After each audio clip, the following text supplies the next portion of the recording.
Side of the ledger, however, is she's going to have to show a greater capacity to explain policy. Yeah. She's going to have to show a greater capacity to be disciplined. And if you look at the history of the Republican Party's modern nomination process, you need to, no disrespect meant by this, you need to have more support by people like this than people outside Washington and New York. And her support in those circles, based on my soundings, is very, very limited. Yeah. If you look at people who've been on the RNC National Finance Committees and state party, people who raise a lot of money, they don't have a lot of faith in it. And most basically, you'd have to be suicidal as a party to nominate someone whose support is fervent but too narrow to win a general election.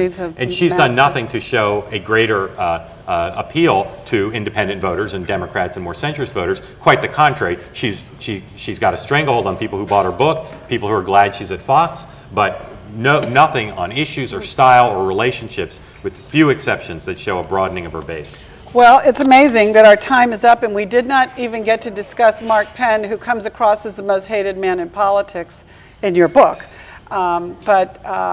Democratic politics. But people will just have to buy the book to read all the salacious things about Mark Penn. He's one of the, there's nothing salacious about Mark Penn in the book, but I would say that he's been, in terms of the coverage, it's been an undercovered story.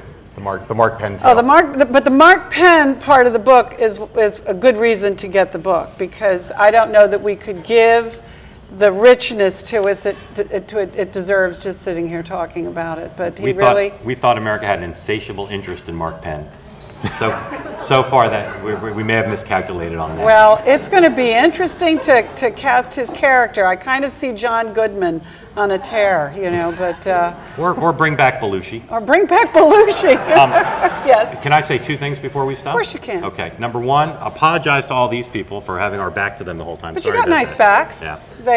Apologies, sorry. yes. The TV cameras made it essential. And again, just to echo something I said at the beginning, John and I feel incredibly fortunate that whatever success we've had so far with the book, and that people are interested in it, and that you all would come out to listen to us talk about it today, because any author who writes a book wants people to pay attention to it. So we're glad for what attention we've gotten and what success we've had, and we really appreciate you all coming. Well, and good luck with the film. Fingers crossed. Yeah, thank you very much. Thank you all.